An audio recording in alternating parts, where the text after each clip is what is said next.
Hi, this is Metrykat, and today I'm going to be making red beans and rice with sausage. So let's take a look at what we're doing here. Over in the crock pot, I have my red beans, which I did a quick boil on. Now, a quick boil is where you boil it for 2 minutes, set it aside for about an hour and a half, and then I put it in the crock pot and boiled it, well, slow cooked it for about 7-8 hours. And while I was doing that, I have my onion, green pepper, celery, and garlic mixture, which I sauteed.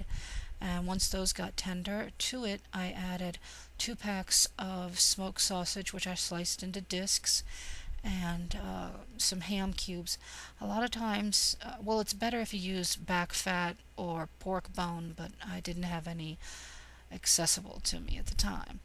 So after those 2 ingredients cooked, the crock pot and the skillet of sauteed meats and goods, I mixed them all together in the big pot, and I used some more water in the crock pot to get all that beany goodness out of the bottom. Now, it will come out watery, but you want that. You want to have to cook it down for another hour or so until it gets a little less soupy. Now, here's a little trick. You're not going to cook the rice so that the rice absorbs the water.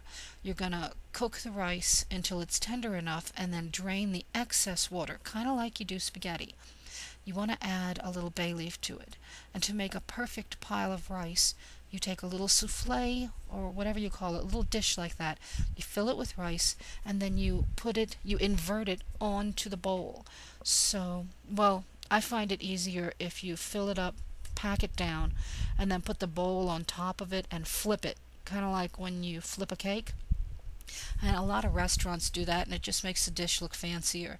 Now, for mine, what I did was I put red beans and rice around the circle of the rice. But for my boyfriend, he likes a little more rice and a little more beans.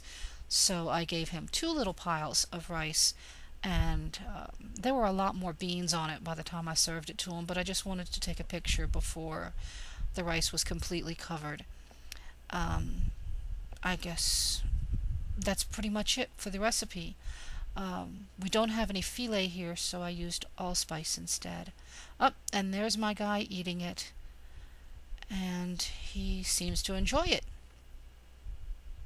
So I guess I better go get some for myself if there is going to be any left. And that's my recipe. Thanks for watching.